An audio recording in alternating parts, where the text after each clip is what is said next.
Video کے نیچے subscribe کے بٹن پہ کلک کریں، بیل کے آئیکن پہ کلک کیجئے تاکہ ہر نئی ویڈیو کی نوٹیفیکیشن آپ کو مل جائے۔ اعوذ باللہ من الشیطان الرجیم، بسم اللہ الرحمن الرحیم۔ یا ایہا المزمل قم اللیل الا قلیلا نصفہ او انقص منہ قلیلا او زد علیہ ورتل القرآن ترتیلا۔ صدق اللہ العظیم۔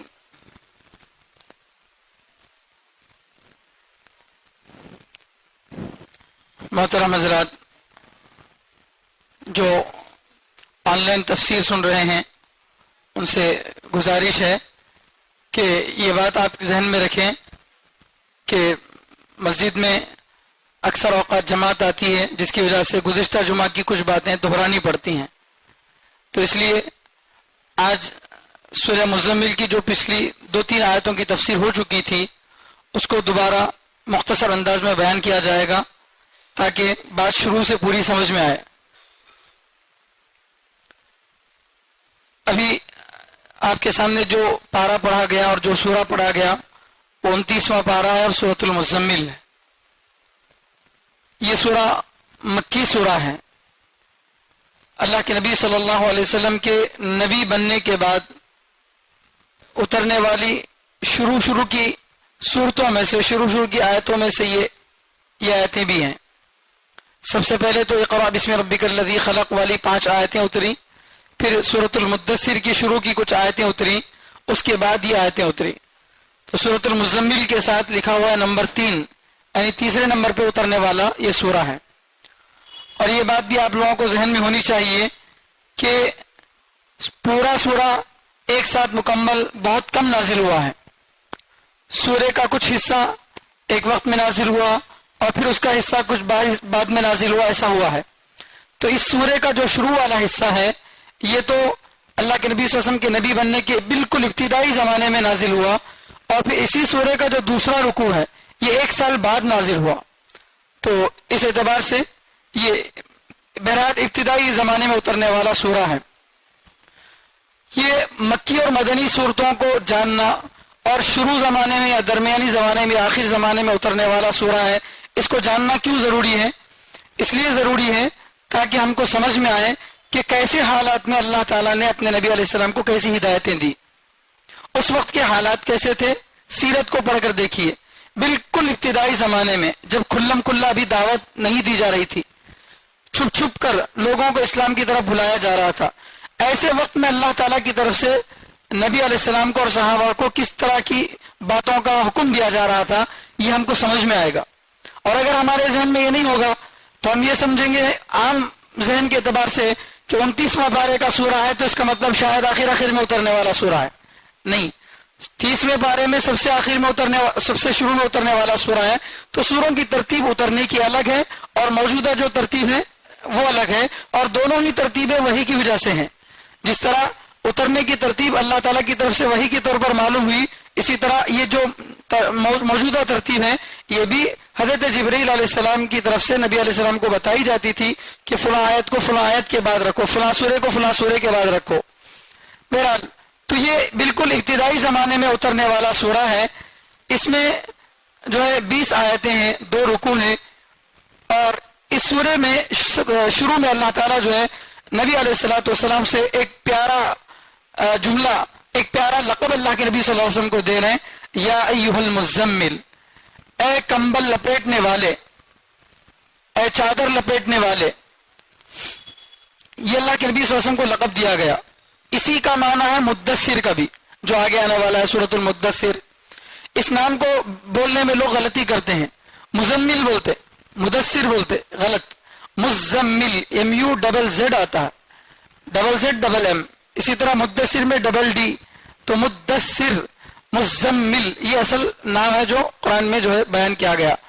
اگرچہ عربی ڈکشنری کے اعتبار سے مزمل کہنا بھی صحیح ہے، وہ الگ بات ہے، لیکن جو نام ہے نبی علیہ السلام کا وہ مزمل نہیں ہے بلکہ مزمل ہے۔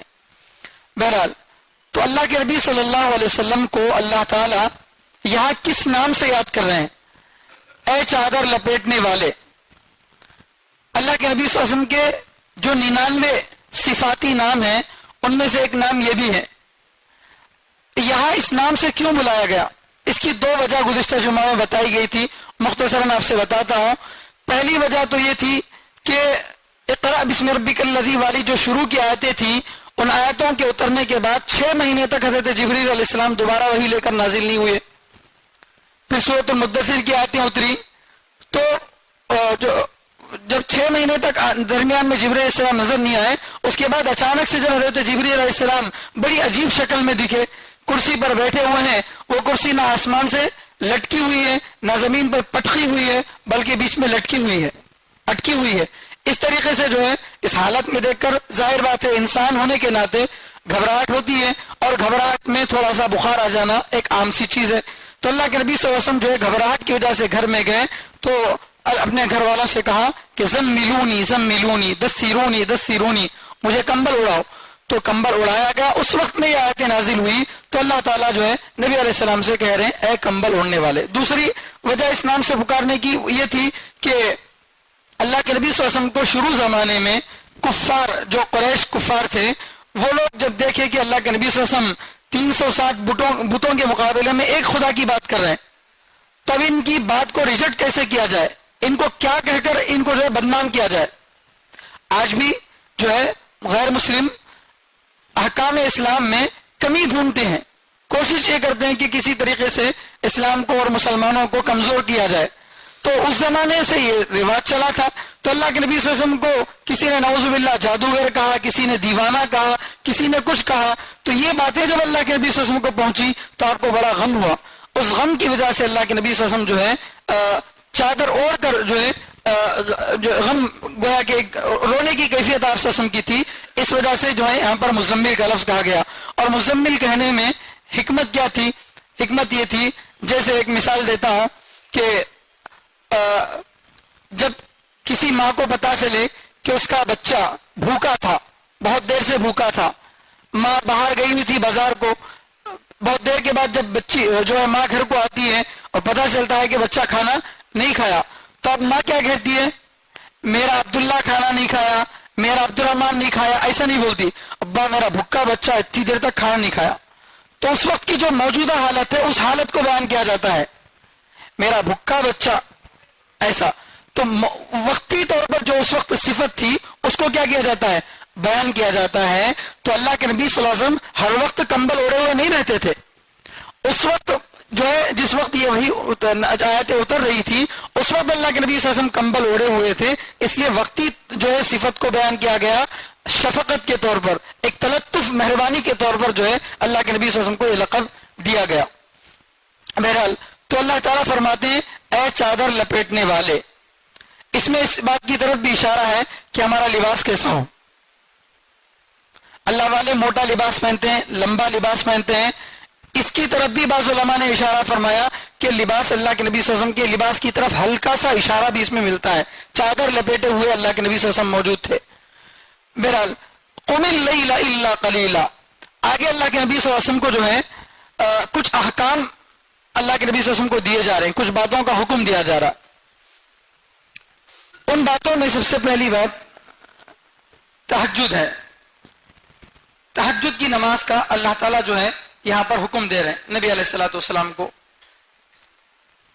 اب تہجد کے بارے میں میں شروع میں ہی کچھ وضاحت کر دیتا ہوں آپ کو، تاکہ آپ کو آگے کی باتیں اچھی طرح سمجھ میں آئے۔ اس سورہ کے آخر تک کی تمام تفسیر کو سامنے رکھ کر تہجد کے بارے میں یہ بات تو طے ہے کہ 5 نمازوں سے پہلے اللہ کے نبی صلی اللہ علیہ وسلم تہجد پڑھتے تھے، اور 5 نمازوں کے فرض ہونے کے بعد بھی پڑھتے تھے۔ یہ بات تو سب کو معلوم ہے، آج بھی لوگ پڑھتے ہیں۔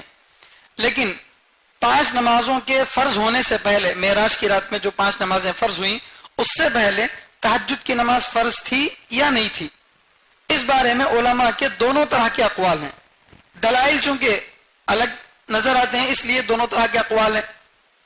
بعض علماء کہتے ہیں کہ 5 نمازوں کے فرض ہونے سے پہلے تہجد کی نماز فرض تھی۔ دلیل کیا ہے؟ اللہ تعالیٰ یہاں آرڈر کا لفظ استعمال کرے، قم، کھڑے ہو جائیے۔ تو اللہ کی طرف سے کسی چیز کا آرڈر دیا جاتا ہے تو وہ فرض ہوتا ہے۔ آرڈر کا لفظ جو استعمال کیا جاتا ہے، امر کا لفظ استعمال کیا جاتا ہے، تو وہ فرض کے معنی میں ہوتا ہے۔ تو اس لیے یہاں پر جو ہے تہجد کی نماز فرض تھی، اور نہ صرف تہجد کی نماز فرض تھی بلکہ تہجد کی نماز کا ایک وقت بھی متعین کیا گیا. اتنی دیر پڑھنا ضروری ہے, اتنی دیر تہجد کو پڑھنا ضروری ہے.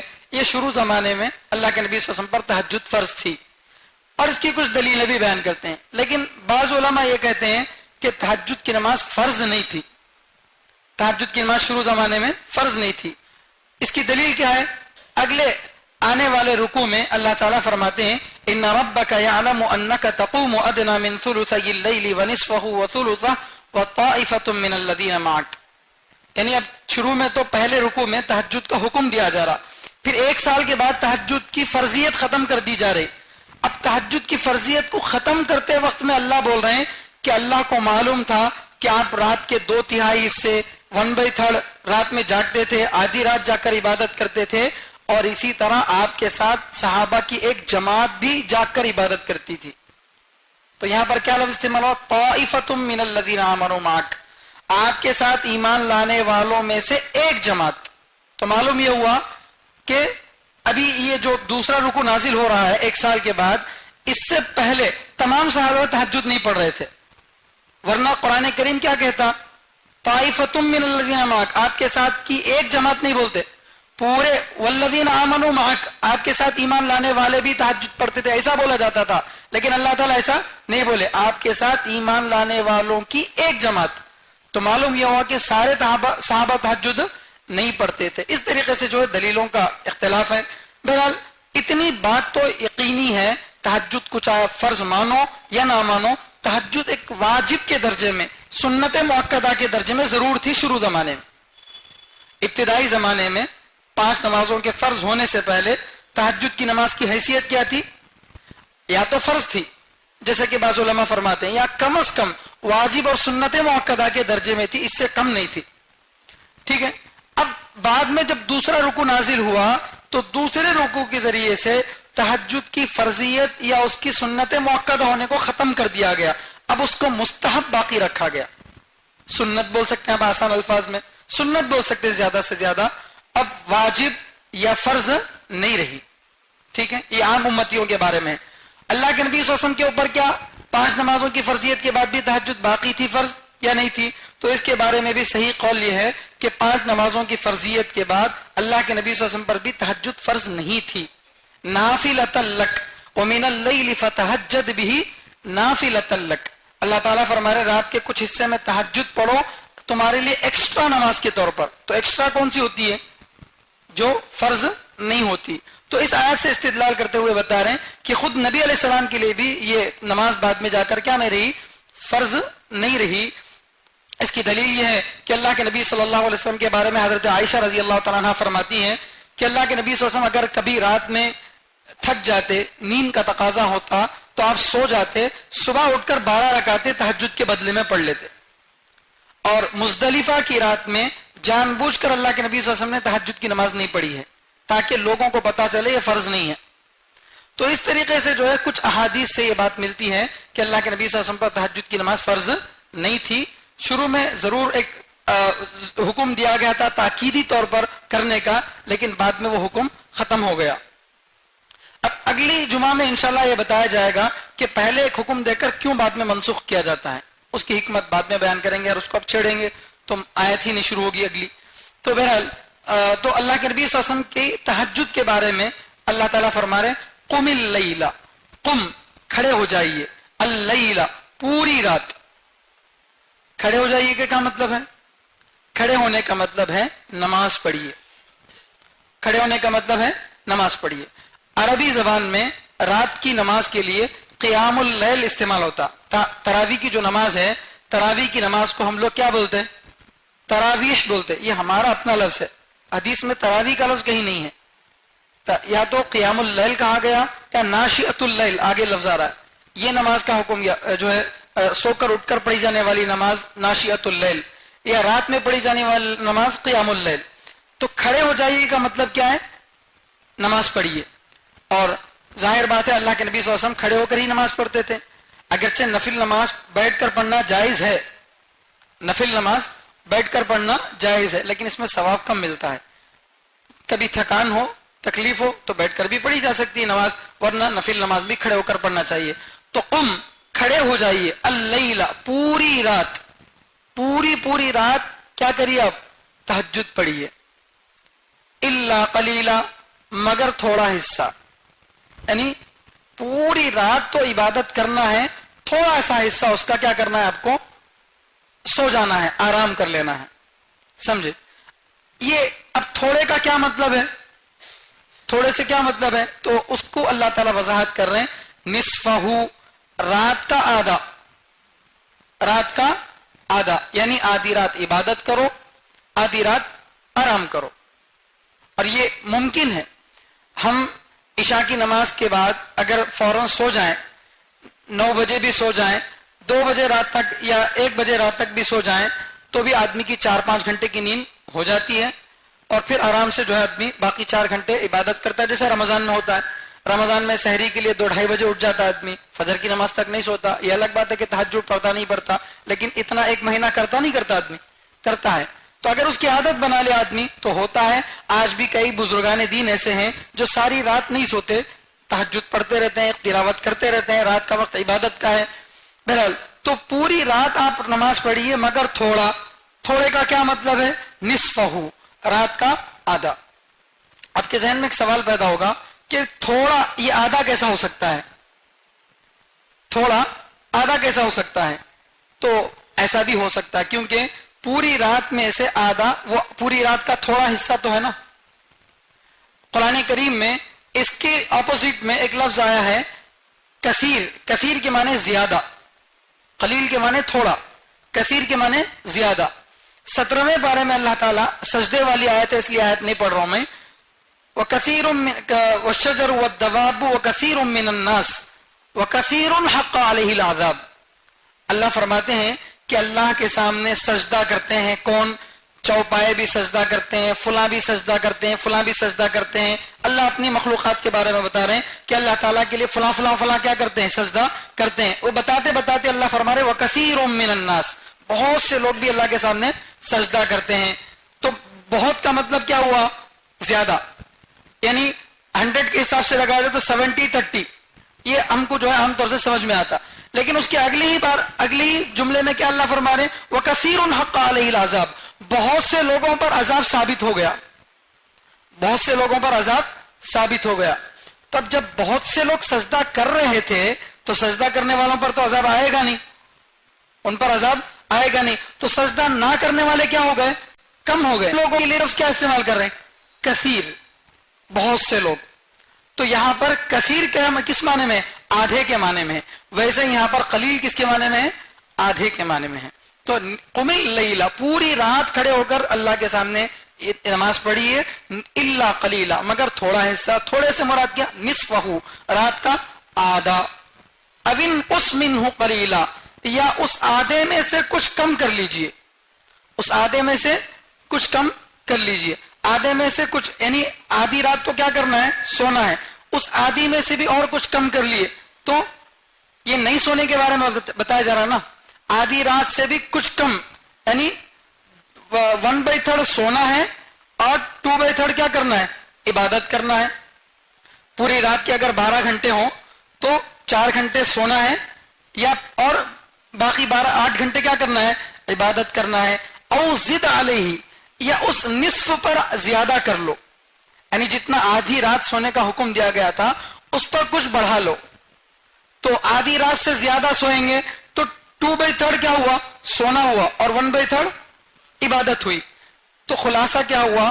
تہجد کی نماز کے وقت میں اختیار دیا گیا. 3 آپشنز دیے گئے، یا تو پوری رات، یا تو 1/3 یا 2/3. یہ جو ہے ان کو اختیار دیا گیا تھا اللہ کے نبی صلی اللہ علیہ وسلم کو. آدھی رات بھی عبادت کر سکتے ہیں، 3 پاؤ بھی کر سکتے ہیں، یا 2/3 بھی کر سکتے ہیں. اس طرح کا آپشن اللہ کے نبی صلی اللہ علیہ وسلم کو دیا گیا تھا. اور اس میں حکمت کیا تھی؟ حکمت بتائی گئی ہے کہ اس طرح بیان کرنے میں کام میں آسانی محسوس ہوتی. اگر آپ کسی کو بلا کر یہ بولیں گے کہ آپ کو آج شام میں 5 بجے تک رہنا ہے، 5 بجے تک نہیں ہوتا بھائی.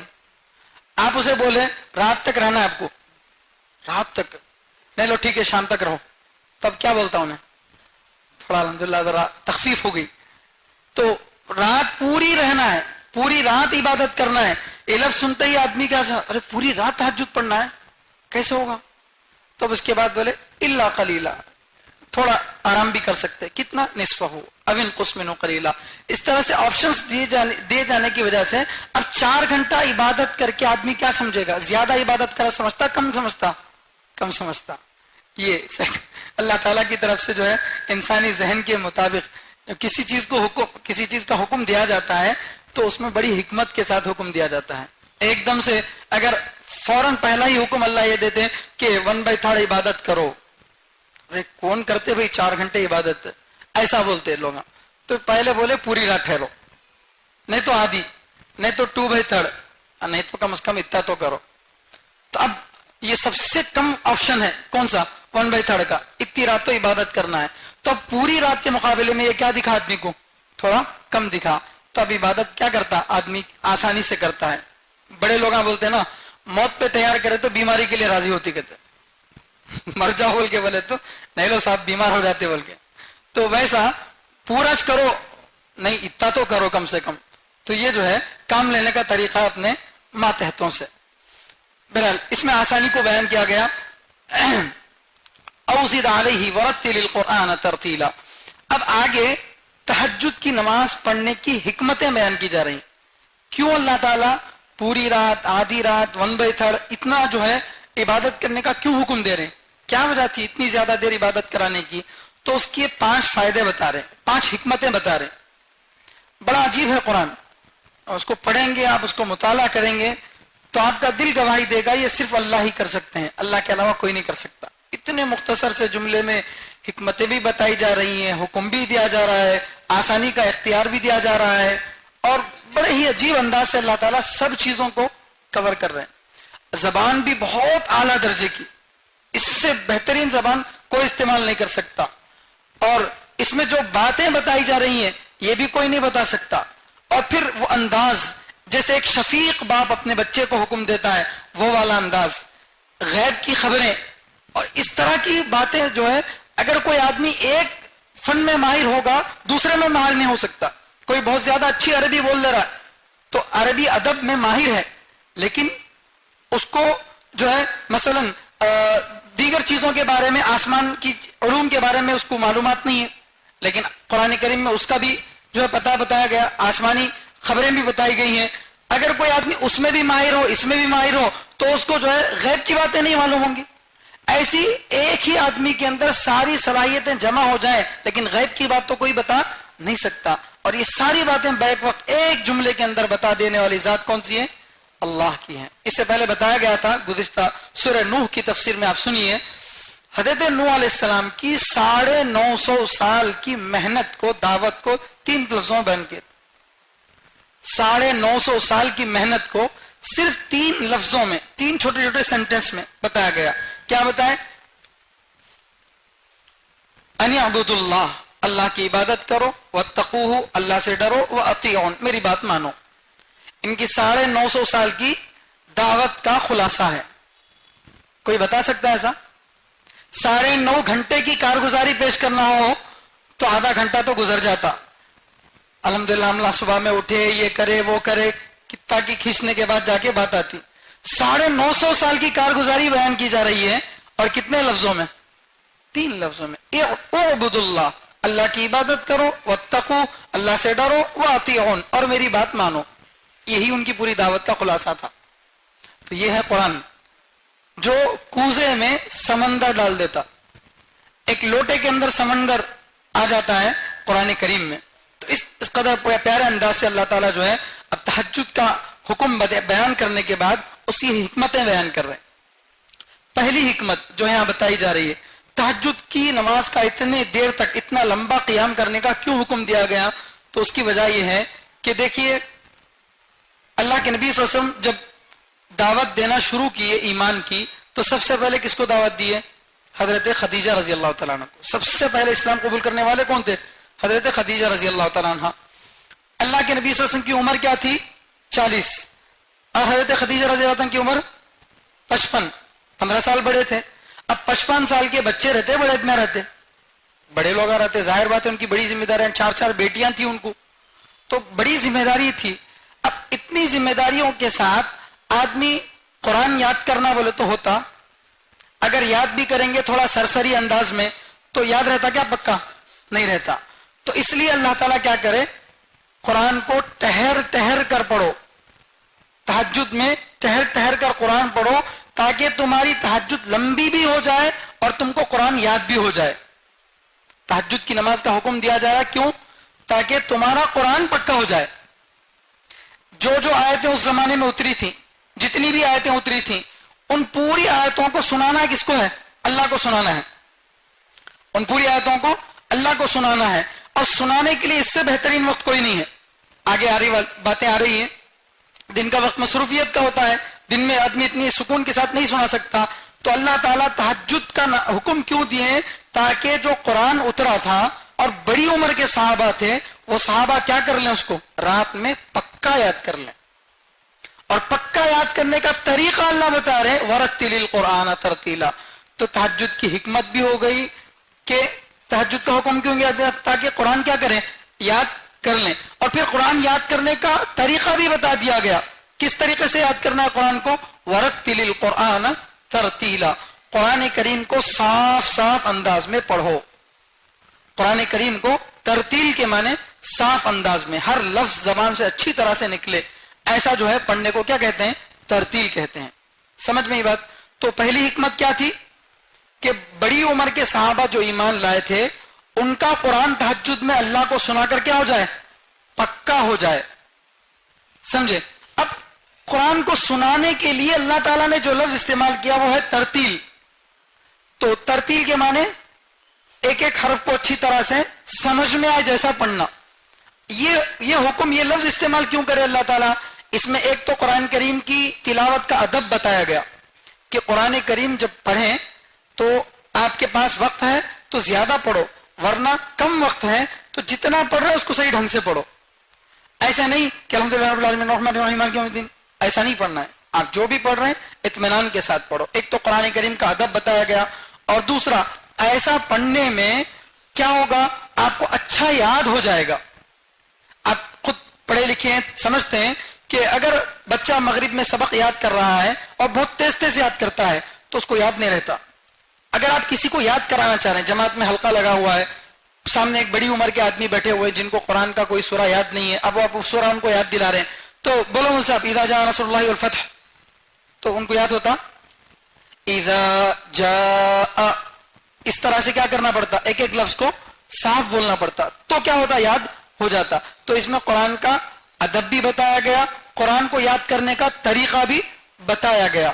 اور اسی طرح سے اس میں جو ہے ترتیل کے اندر اللہ کے نبی صلی اللہ علیہ وسلم جو ہے بہت قرآن کریم کو اس کا حق ادا کر کے صاف صاف انداز میں پڑھو تاکہ سمجھ میں آ جائے، بات اچھی طرح سے بات سمجھ میں آ جائے. اور یہ اللہ کے نبی صلی اللہ علیہ وسلم کا طریقہ تھا. آپ صلی اللہ علیہ وسلم اس طرح سے قرآن کریم پڑھتے تھے کہ آپ صلی اللہ علیہ وسلم کی ازواج مطہرات فرماتی ہیں کہ ہر آدمی کو اچھی طرح سے سمجھ میں آ جاتا تھا ایک ایک لفظ کیا ہے. تو یہی طریقہ ہے قرآن کریم کو پڑھنے کا. مدرسے کے اندر مول صاحبہ مار مار کے پیٹ پھوڑ دیتے، آہستہ پڑھو آہستہ پڑھو بول کے. اب بیچارہ حافظ بن کے تراویح سنانے کے لیے مسجد کو گیا، تب صدر صاحب متولی صاحب پورا ریورس. اب یہاں پورا راجدھانی ایکسپریس جتنا جلدی سنا سکتے اتنا جلدی سنو. تو بیچارہ یاد کر کے آیا تھا آہستہ آہستہ، اور قرآن کا حق بھی وہی تھا، اور آ کے مسجد میں کیا ہو گیا؟ وہ قرآن تیز ہو گیا. تب بتاؤ مسجد کے صدر یا متولی کی بات ماننا ہے یا اللہ کا حکم ماننا ہے؟ اللہ کا حکم ماننا ہے. ٹھیک ہے. تو اس لیے چاہے کوئی ناراض ہو جائے چاہے کچھ بھی ہو جائے، ہم کو قرآن اتنی رفتار سے پڑھنا ہے جتنی رفتار سے قرآن سمجھ میں آئے. اس کے انداز الگ الگ ہو سکتے ہیں. اب حرم شریف کے جو قاری ہیں، امام ہیں، ان کی اگر قرات کو سنیں گے تو ایک ایک انداز ہے. عبد الرحمن سدیس پڑھتے ہیں بہت تھوڑا آہستہ پڑھتے ہیں، ماہر معاقلی پڑھتے ہیں تو تھوڑا تیز پڑھتے ہیں، ہلکا. لیکن سب کا بھی قرآن کیا ہوتا ہے؟ سمجھ میں آتا. تو آپ تیز پڑھو لیکن اتنا تیز کہ کیا ہو جائے؟ سمجھ میں آئے. ورنہ بعض مرتبہ حالت ایسی ہوتی ہے. ایک مرتبہ ہمارے کرنول میں ایک جگہ ایک رات میں ایک شب شبینہ ایک رات میں پورا قرآن سنانے کا جو ہے حافظ صاحب حیدرآباد سے آئے تھے. تو میں تعجب میں پڑھا کہ بھئی میں بھی حافظ ہوں لیکن ایک رات میں قرآن کیسا سناتے ہیں. دیکھیں گے جا کے بول کے میں مسجد کو گیا, ادھر جا کے بہت دیر تک غور سے سنا. حالانکہ اللہ کا فضل ہے میرا قرآن پکا ہے, اس کے باوجود مجھے بہت دیر تک سمجھ میں نہیں آیا کہ انہوں کون سا پارا پڑھ رہے ہیں. تھوڑی دیر کے بعد ذرہ ایسا باہر نکلے انہوں یا علمون بول کے, تو آپ سمجھ میں اچھا اچھا اچھا فلاں پارے میں ہے بول کے. تو ان لوگوں کی مثال ایسی رہتی جیسے تیرنے والے جو ہے دو طرح کے رہتے. بعض لوگ جو ہے سر اوپر رکھ کے ہاتھا پیرا مارتے رہتے نظر آتے, اور بعض لوگ ڈبکی مارتے اندر پانی میں, بہت دیر تک دکھتےش نہیں, وہاں نکلتے.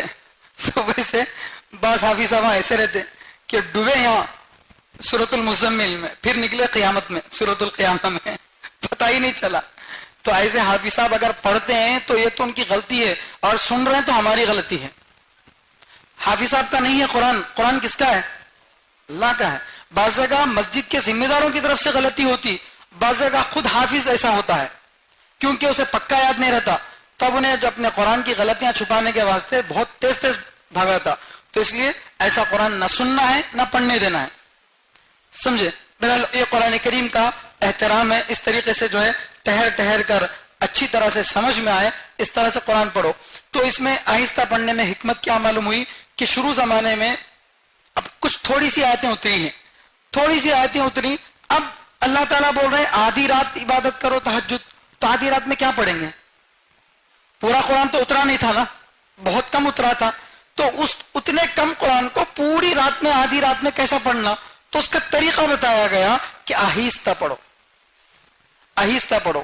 چنانچہ فرماتی ہیں حضرت عائشہ رضی اللہ تعالیٰ غالباً کہ اللہ کے نبی صلی اللہ علیہ وسلم چھوٹی صورتوں کو بھی ایسا پڑھتے جو بڑی صورت کے برابر ہو جاتی, چھوٹی صورت کو بھی ایسا پڑھتے کہ وہ بڑی صورت کے برابر ہو جاتی. آپ مثال کے طور پر اب سورۃ الکوثر پڑھنا چاہ رہے ہیں, انا اعطیناک الکوثر فصلی لربک وانحر ان شانئک هو الابتر, ہو گیا 10 سیکنڈ سے اندر میں ہو گیا. اگر آپ اسی کو پڑھیں انا اعطیناک الکوثر فصلی لربک وانحر ان شانئک هو الابتر, یہ جو سورہ آپ پڑھیں تو یہ سورۃ الکافرون یا اس سے بھی بڑے سوروں کے کیا ہو گیا؟ برابر ہو گیا. تو جن لوگوں کو قرآن زیادہ یاد نہیں ہے, تہجد لمبی پڑھنا چاہتے ہیں, تو ان لوگوں کے یہ طریقہ کیا ہے؟ آپ اطمینان سے ایک ایک آیت پڑھو, ایک آیت پڑھنے کے بعد تھوڑا وقفہ کرو, غور کرو اس میں اللہ تعالیٰ نے کیا کہا, یا پھر رونے والی صورت بناؤ کہ اللہ اس میں مجھے کچھ جو ہے کچھ حکم دے رہے ہیں. تو یہ قرآن کو آہستہ پڑھنے کا جو حکم دیا گیا اس کی حکمتیں ہیں.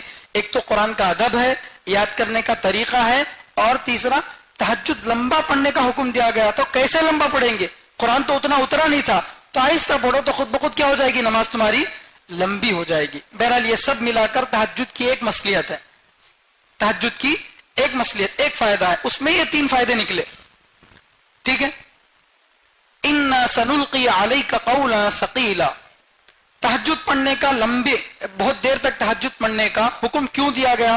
اس کی دوسری حکمت یہ ہے کہ اللہ تعالیٰ فرماتے ہیں آگے آنے والے دنوں میں آپ پر بہت بڑی ذمہ داری آنے والی ہے, آنے والے دنوں میں آپ پر بڑی ذمہ داری آنے والی. یہ بالکل ابتدائی دور کی آیتیں ہیں نا, تو ابھی ابتدائی زمانے میں کھلم کھلا دعوت نہیں دی جا رہی تھی.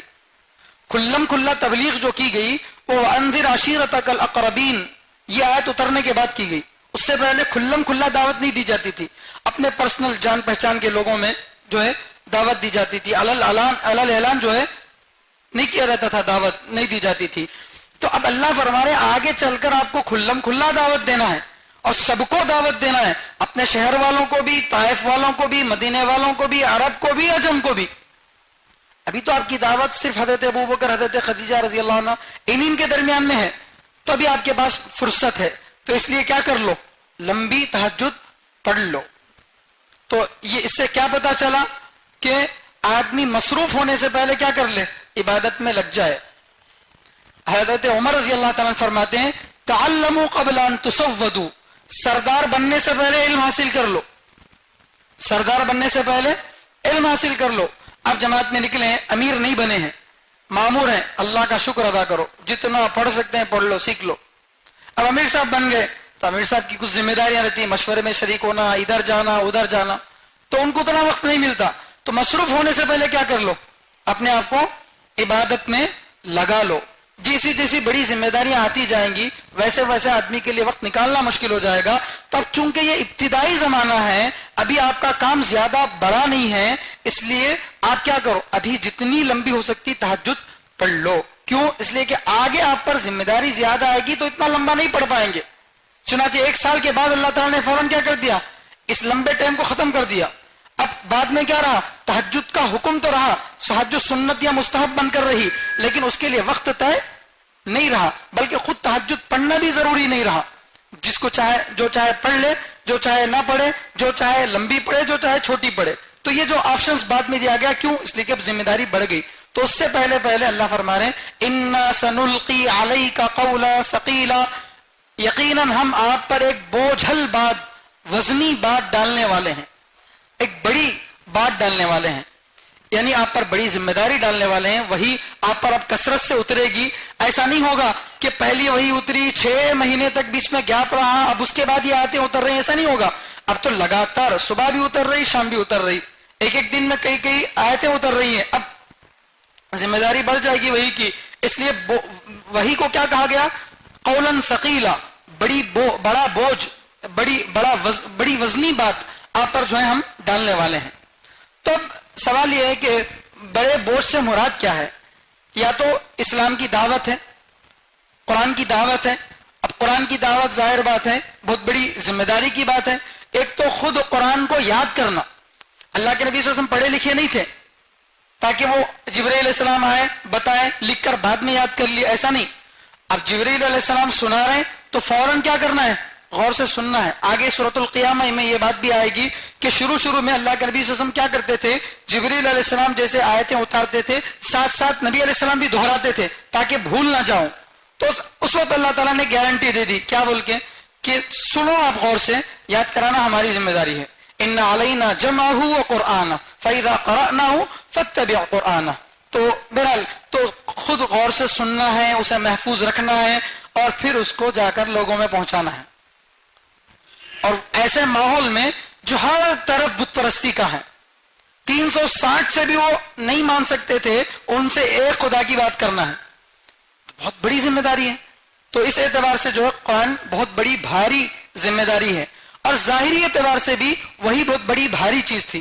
چنانچہ روایتوں میں آتا ہے کہ اللہ کے نبی صلی اللہ علیہ وسلم پر ایک مرتبہ وہی نازل ہوئی, حضرت زید بن ثابت رضی اللہ تعالیٰ عنہ کے ران پر آپ کا پاؤں تھا یا آپ کا سر تھا, تو اللہ کے نبی صلی اللہ علیہ وسلم کے اوپر جب وحی کا بوجھ اترا تو حضرت زید بن ثابت رضی اللہ عنہ فرماتے ہیں کہ قریب تھا کہ میری ران کی ہڈی ٹوٹ جاتی, اتنا بوجھ انہوں نے محسوس کیا. اگر اونٹنی پر آپ سواری کرتے اور آیت اترتی تو اونٹنی بوجھ کی وجہ سے زمین پر بیٹھ جاتی. سخت سردی کے زمانے میں اللہ کے نبی صلی اللہ علیہ وسلم پر وحی اترتی تو پسینہ چھوٹنے لگتا آپ کو. اس طریقے کا ظاہری بوجھ بھی جو ہے قرآن کریم کا تھا, اور اندرونی اعتبار سے اس کی جو ذمہ داری ہے ظاہر بات ہے بہت بڑی ذمہ داری تھی. تو آپ پر ہم کیا کرنے والے ہیں, بہت بڑی ذمہ داری, بھاری بات ڈالنے والے ہیں.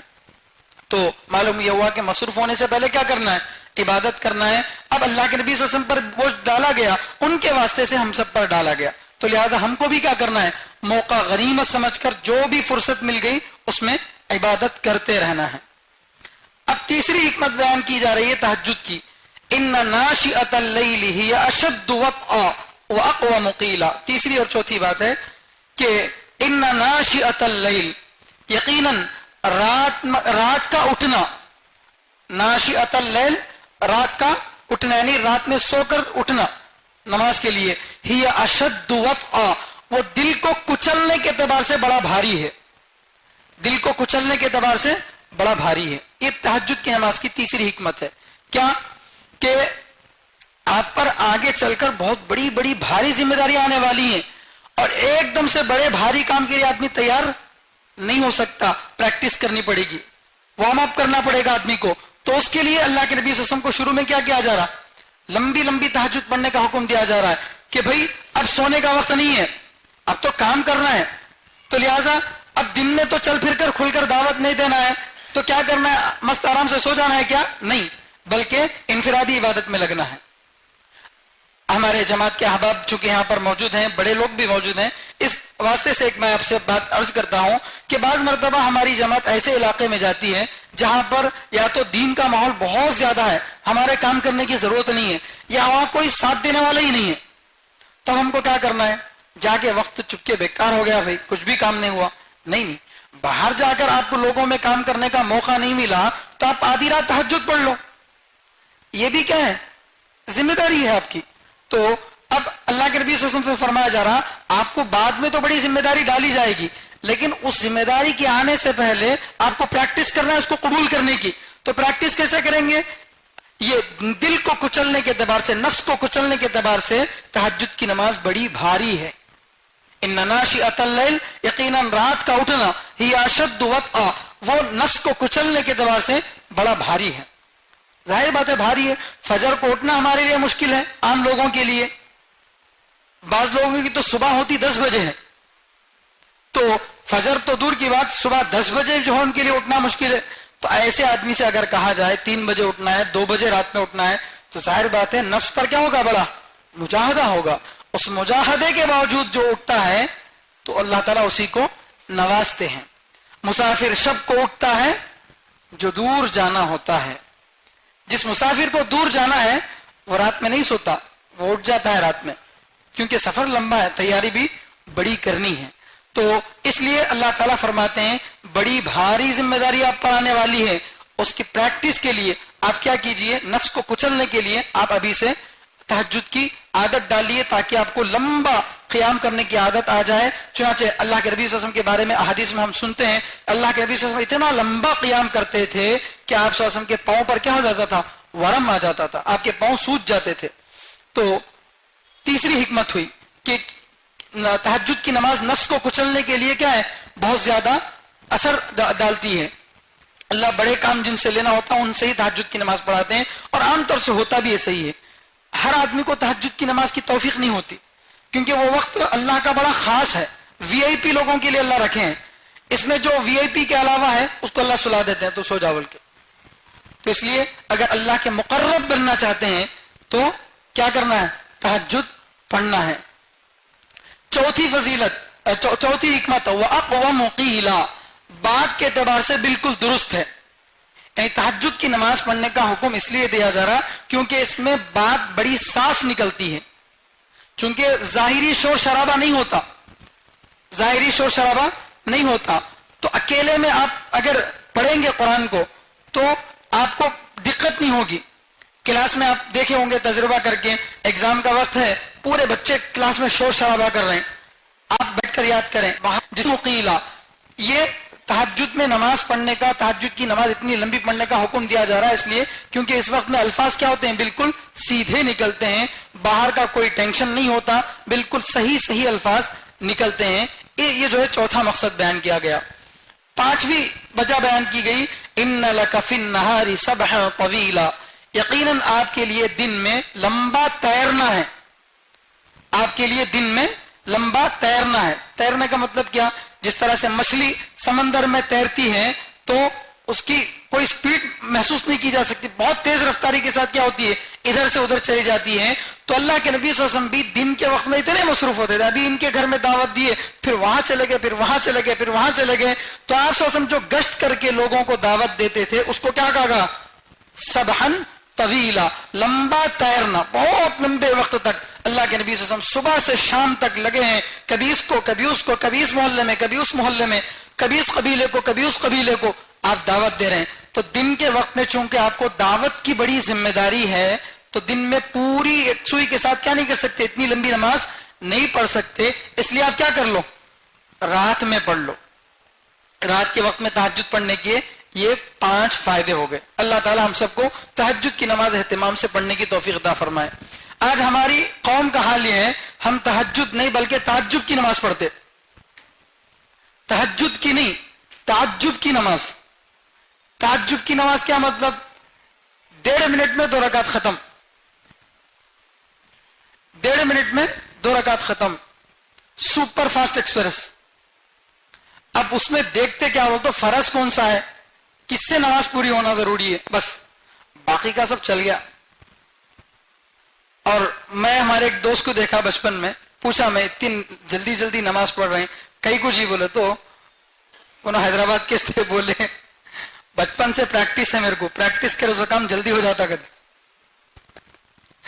نماز پڑھنے کی بچپن سے پریکٹس ہے جس کام کی پریکٹس رہتی ہے وہ کام کیا ہوتا جلدی ہو اس لیے میں جلدی جلدی پڑھ تو لوگ جو ہے تہجد کی نہیں بلکہ تعجب کی نماز پڑھ رہے ہیں نماز کو دیکھ کر بڑا تعجب ہوتا کہ بھئی ایسی بھی کوئی نماز ہوتی کیا بول کے بہت سارے لوگوں کو آپ دیکھے ہوں گے سجدے سے پوری طرح سے اٹھ کر بیٹھے نہیں تعدیل ارکان واجب ہے یعنی ہر رکن کو سکون کے ساتھ ادا کرنا واجب ہے آپ سجدے میں گئے تو سجدے سے اٹھنے کے بعد آپ ایسا بیٹھیں کہ آپ کے بدن کی ہڈیاں واپس اپنی جگہ آ جائیں واپس اپنی جگہ آ جائیں یہ واجب ہے اگر یہ چھوٹ گیا تو سجدے سہو واجب اگر سجدے سہو بھی نہیں کرے تو نماز گئی اب کچھ لوگوں کو آپ دیکھے ہوں گے تہجد جو ایک سجدے میں گئے تو امام صاحب تو اٹھ کے بیٹھے انہوں صف میں آدیش رہتے کیا بولتے پھر کئی کو واپس وہاں سے آنا سو امام صاحب بیچ میں مل جاتے اس وجہ سے بیچ راستے میں ٹھہر کو رہتے نا